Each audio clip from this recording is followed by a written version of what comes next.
건강에 도움되는 시간 메디인입니다. 오늘도 쿠키뉴스 유수인 기자 나와 있습니다. 안녕하세요. 안녕하세요. 반갑습니다. 자, 오늘 주제 바로 알아볼까요? 예, 요즘 집에서 건강을 챙기기 위해 가정용 의료기기를 쓰는 분들이 많습니다. 가정의 의료기기가 한두 대 없는 집이 없을 정도인데요.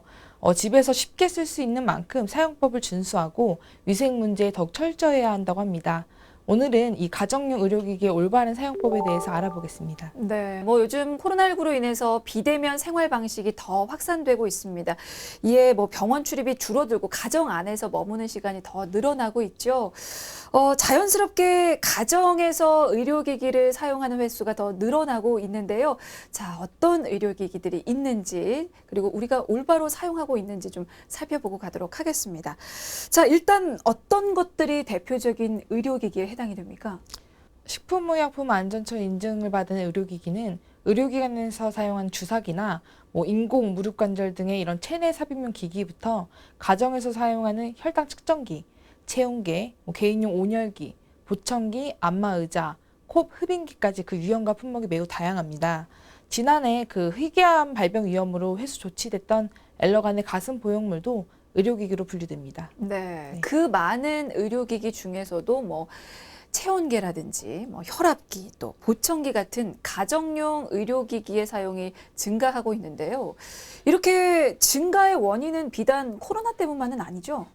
예, 요즘 이제 젊은 부모들이 건강과 육아에 대한 관심이 점점 많아지고 있고 기술이 발전함에 따라서 안전하고 편리하게 사용할 수 있는 의료기기가 개발되고 있어서 가정에서 사용할 수 있는 이런 의료기기가 다양해지고 있습니다. 또 고령화 사회의 진입과 만성질환 증가 등으로 가정에서의 의료기기 사용은 점차 증가하고 있는데요. 따라서 의료기기에 대한 일반 소비자의 올바른 선택과 그런 사용이 더욱 중요해지고 있습니다. 네, 코로나19 이후에 한 발 더 바짝 다가온 뉴 노멀 시대에 맞춰서 지금 의약품, 의료기기 역시 빠른 발전과 또 변화를 보여주고 있는데요. 이렇게 의료기기 시장이 커지고 사용량도 많아지고 있지만 안전을 위해서 우리가 꼭 지켜야 한 올바른 사용법은 정작 제대로 지켜지지 않는 경우가 많다고 합니다. 그 경우가 얼마나 되는 겁니까? 2018년 국내 의료기기 시장 규모가 6조 8,179억 원으로 전년 대비 10% 증가하면서 의료기기법 위반 적발 건수도 늘고 있습니다. 2015년에서 2019년 6월까지 집계된 적발 건수는 총 1,694건으로 무허가 236건, 불법 개조 131건, 표시광고 739건, 품질관리 202건 등이었습니다. 그에 따른 부작용 또한 늘고 있다고 들었어요. 네, 지난 2014년부터 2019년 6월까지 인체 삽입 의료기기 부작용 발생 건수는 4,839건에 달하고 의료기기 이식 후 부작용을 호소하는 환자가 연평균 1,000여 명에 이르는 것으로 나타났습니다. 하지만 현행 의료기기법에는 그런 부작용 발생에 따른 제조사의 책임과 보상에 대한 규정이 없어서 환자들이 보상을 받기는 어려운 상황입니다. 그러니까 의료기기로 인한 부작용을 호소하는 환자들은 보상을 받기가 힘든 현실입니다. 하지만 반면에 의약품으로 부작용이 나타날 수가 있죠. 그럴 경우에는 심각한 장애나 또 사망에 이르지 않더라도 가벼운 어떤 피부 이상 혹은 위장관계 질환 등의 증상만 보여도 구제 대상이 된다고 하는데요. 관련 제도에 대해서 좀 알아보겠습니다. 이게 어떤 제도입니까? 예, 그 의약품 부작용 피해 구제 제도는 정상적으로 의약품을 사용했지만 예기치 않은 사망이나 장애 등의 피해가 발생한 경우 환자와 유족에게 피해 구제 급여를 지급하는 제도인데요. 의약품 부작용으로 환자가 사망하면 부작용 확정 판정 당시에 최저임금 기준으로 5년치 급여가 보상금으로 지급됩니다. 또 장애 등급에 따라서 사망 보상금의 25에서 100%를 받을 수 있습니다. 지난 2018년 말까지 총 47억 5천만 원이 지급됐고요. 재원은 의약품 제조 및 수입사가 마련한 그런 기금으로 조달하고 있는 것으로 알고 있습니다. 예. 그래서 이 의약품처럼 의료기기도 피해자 보상 방안이 마련돼야 한다라는 요구가 커지고 있죠. 네, 다행히 정부가 의료기기 부작용으로 인한 피해 보상을 받을 수 있도록 업체별 책임보험 의무가입 도입을 추진하고 있다고 밝혔는데요. 인체 피해는 물론 기기 오작동, 부정확한 측정, 구동 실패, 파손 등에 대해서도 배상이 원활하게 이루어질 수 있도록 한다는 방침입니다. 네, 뭐 어쨌거나 어려움에 처한 누군가를 구제해줄 방안이 지금 마련되어 있다는 건 정말 반가운 소식인데요. 구체적인 계획이 나와 있습니까?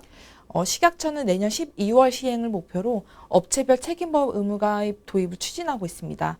식약처 관계자는 의료기기는 의약품과 달리 부작용에 대한 개념이 다르다. 그런 의약품은 복용 후 나타나는 이상 반응을 기준으로 부작용 여부를 판단하지만 의료기기는 기기 특성과 관련된 것도 기기 사용으로 인한 부작용으로 분류한다고 설명했습니다. 자, 그럼 우리나라는 내년 말 시행을 목표로 하고 있다고 했는데 아직 제도가 도입되기 전에 사실은 부작용이 나타날 수도 있는 문제입니다. 그 경우에는 혹시 신고할 수 있는 곳이 있습니까? 네, 현재 부작용 사례 신고는 계속 받고 있는데요. 기기 오작동이나 이상 반응이 나타난다면 식약처나 한국의료기기 안전정보원으로 신고하면 됩니다. 네, 알겠습니다. 뭐 혹시나 의료기기로 인한 부작용이 나타났다라고 의심이 되시거나 생각이 되신다면 식약처 혹은 한국의료기기 안전정보원으로 문의하시기 바라겠습니다. 그리고 사실은 그 전에 우리가 좀 먼저 조심할 필요도 있는데요. 지금부터는 가정에서 좀 많이 쓰이고 있는 의료기기 안전사용법에 대해서 꼼꼼히 살펴보도록 할게요. 자, 일단 코로나19 방역 이후에 가장 많이 사용되는 가정용 의료기기 하면 체온계 빠뜨릴 수가 없을 것 같은데요. 자, 이게 올바른 사용법이 따로 있습니까? 일반적으로 가정에서 사용하는 체온계 사용법은 그렇게 어렵지는 않습니다. 하지만 잘못 사용하면 측정이 정확하지 않으니 올바르게 사용하는 것이 중요합니다. 특히 매번 측정할 때마다 체온이 달라 체온계의 정확도가 의심될 때가 있는데요. 이처럼 체온이 오락가락하는 경우는 체온계의 종류에 맞는 사용법을 준수하지 않았기 때문일 수 있습니다. 따라서 식약처가 안내한 그런 체온계의 올바른 사용법과 관리법을 확인하고 제품별로 그 사용 안내서를 읽어본 뒤 측정하는 것이 좋습니다. 네. 근데 체온계가 종류가 한두 가지가 아니고요. 그 종류에 따라서 사용법도 좀 다른 걸로 알고 있는데 좀 알아볼까요? 어떻습니까? 체온계는 측정 방식에 따라 피부 적외선 체온계, 귀 적외선 체온계, 전자 체온계 등이 있는데 종류에 따라 적합한 측정 부위가 다릅니다. 열날 때 가정에서 많이 사용하는 체온계는 사용이 간편한 귀 적외선 체온 측정기입니다. 사용은 간편하지만 잘못된 사용으로 체온을 부정확하게 측정할 수 있습니다. 측정 시 귀를 약간 잡아당겨서 귓구멍을 보이게 한 후 측정기와 고막이 일직선으로 마주 볼 수 있게 해야 합니다. 젖은 손으로 만지거나 소화가 입으로 빨게 되면 측정이 힘들 수도 있고요. 또 귀지 등 이물질을 제거해야 정확한 측정에 도움이 되므로 측정 전에 면봉 등으로 귀 속을 좀 청결하게 하는 것이 좋습니다. 네, 뭐 무엇보다도 젖지 않도록 하는 것이 가장 중요할 것 같습니다. 그게 물이든 침이든 말이죠. 자, 이렇게 귀 적외선 체온계 다음으로 또 흔하게 접할 수 있는 게 요즘 피부 적외선 체온계도 있는데 이거는 어떻게 측정하는 것이 가장 정확합니까? 정확한 온도 측정을 위해서는 측정 부위로부터 3에서 5cm 정도의 거리를 두고 측정 부위에 따라 머리카락이 가리지 않도록 해야 합니다. 측정 부위에 땀이나 수분이 있으면 체온을 빼앗겨서 그런 체온이 낮게 측정될 수 있기 때문에 물기를 좀 닦아내고 건조한 상태에서 측정하는 것이 바람직합니다. 네. 그리고 요즘에 열화상 그 카메라 체온계도 정말 많이 보입니다. 지하철 같은 대규모 인원이 이동하는 곳에서는 개별 체온 측정이 힘든 게 현실이죠. 그럴 때 사용되는 것이 이 열화상 카메라인데 최근에는 방역 필수품으로 여겨지기까지도 하죠. 그런데 이 열화상 카메라가 체온을 제대로 측정하지 못한다라는 보도가 있었어요. 예, 그 식약처는 열화상 카메라는 온도 정확도가 검증되지 않은 제품이라서 체온을 측정하는 데 쓰여서는 안 된다는 지침을 내놨습니다. 물론 장비 중 일부에서 수치가 나타나는 제품도 있긴 하지만 의료기기 표시나 인증번호 등이 없으면 체온계 인증을 받은 것이 아니므로 단순 스크린 목적으로만 사용하고 체온 측정은 체온계로 해야 한다는 것입니다. 따라서 식약처에서는 열 감지 카메라 등이 의료기기 체온계인 것처럼 거짓 과대 광고하는 행위에 대해서는 지속적인 모니터링을 실시하고 고의적으로 인증받지 않은 제품에 대해서는 현장 점검을 통해 고발 조치를 취할 예정이라고 합니다. 네. 그러니까 이 열화상 카메라가 발열 여부를 확인할 목적으로 사용이 되는 겁니다. 그렇기 때문에 개인별로 체온을 측정하거나 기록할 일이 있을 때는 식약처에서 인증받은 체온계를 꼭 사용해야 한다는 점 말씀을 드리겠고요. 자, 이번에는 콧물 흡입기 사용법도 좀 살펴볼게요. 체온계만큼이나 요즘에는 가정에서 또 많이 사용하는 의료기기가 아닐까 생각이 됩니다. 뭐 날이 제법 쌀쌀해지면서 더 많이 사용을 하시는 것 같은데 콧물 흡입기 이건 어떤 제품이고 또 올바른 사용법은 어떻게 됩니까? 예, 콧물 흡입기를 사용할 때는 흡입기의 코 닿는 부분을 코에 대고 아이의 입을 살짝 벌린 후 사용해야 합니다. 만약 코 안이 마를 경우가 있는데 이때는 생리식염수를 2~3방울 정도 떨어뜨린 후 1, 2분 후에 흡입기를 사용하는 것이 좋습니다. 네, 알겠습니다. 자, 이번에는 노인분들께서 좀 많이 사용하시는 의료기기 살펴보도록 하겠습니다. 대표적으로 보청기를 들 수가 있을 텐데요. 자, 보청기 어떤 점을 주의하면서 사용을 해야 할까요? 먼저 보청기는 개개인의 청력과 귀 모양에 따라 맞춤 제작하는 제품이기 때문에 다른 사람의 보청기를 사용하면 안 됩니다.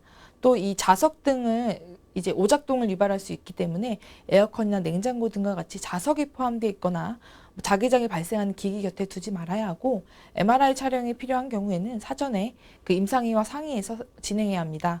취침 등을 위해 빼놓은 이 보청기는 제습제가 들어간 보관함에 넣어서 보관해야 합니다. 만약에 외부 장치가 젖었을 경우에는 즉시 이 배터리 제거를 한 후에 건조하고 환기가 잘 되는 상온에서 외부의 충격을 받지 않도록 두어야 합니다. 네. 자, 그리고 가정용 의료기기를 쓰는 주요 목적 중에 하나가 통증 완화도 있는데요. 뭐 노인분들은 뭐 이런 통증 완화를 위해서 뭐 안마의자, 개인용 온열기기들 많이 사용을 하시죠. 이런 것들은 사용 전에 어떤 숙지할 점들이 있을까요? 안마의자 같은 경우는 뭐 어린이나 임산부, 고령자, 척추 질환자, 골다공증 환자, 뭐 뼈 계통에 이상이 있는 경우는 사용을 자제하는 게 좋습니다. 또 안마의자별로 이제 제품 특성 및 사용자의 건강 상태에 따라 이용 가능 여부가 다를 수 있으므로 반드시 사용 설명서를 확인해야 합니다. 진동으로 인해 전기장판의 내부 발화제를 이제 압박하면 화재가 날 수 있기 때문에 안마의자는 전기장판 위에서는 사용하지 않아야 한다는 점도 기억하셔야 됩니다. 또 개인 온열기는 환자가 사용하는 경우에는 물에 닿지 않도록 주의하고 가연성 물질을 주의해야 하는데요. 감전 또는 화재 위험이 있으니 사용 전 전원부를 확인해 주시는 것이 좋습니다. 네. 사실 요 안마의자라든지 온열기 같은 기기는요. 부모님 선물용으로 좀 많이 드리기도 하죠. 그렇죠. 그렇기 때문에 선물 드리기 전에 우리 자녀분들이 먼저 주의사항 숙지하셔서 부모님께 꼭 일러주시면 어떨까라는 생각이 드네요. 자, 그리고 이건 좀 잘 모르는 분들도 많을 텐데 전동식 휠체어 그리고 의료용 스쿠터 역시 의료기기에 포함이 된다고요? 예, 전동식 휠체어와 의료용 스쿠터는 반드시 식약처에서 허가받은 제품을 사용해야 합니다. 그렇기 때문에 사용 전 반드시 허가 여부부터 확인하셔야겠고요. 도로교통법상 보행자로 분류되기 때문에 차도로 다녀서는 안 됩니다. 가속장치나 조작장치를 건드릴 수 있기 때문에 손잡이에 다른 물건을 걸지 마시고 그런 조절기나 구동부가 젖지 않도록 보관하시는 것이 좋겠습니다. 네. 네. 그리고 의료기기를 구매할 때 또 확인할 점이 있을 것 같은데 구매 시 주의할 사항은 어떤 게 있을까요?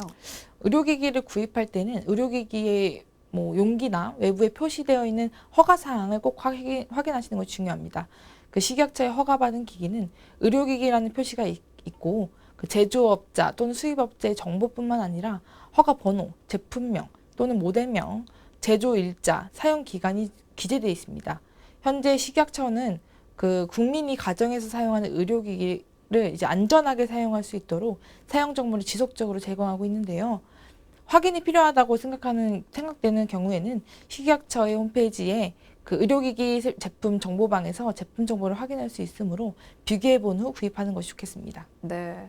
물론 의료기기를 판매하시는 분들도 뭐 주의를 하셔야겠지만 일단 이렇게 의료기기를 구입해서 사용하시는 분들은 나나 혹은 내 가족이기 때문에 구매나 사용하기 전에 꼼꼼히 살펴보시고 사용하시길 꼭 당부드리겠습니다. 자, 메디인 여기서 마칩니다. 지금까지 쿠키뉴스 유수인 기자였습니다. 고맙습니다. 감사합니다.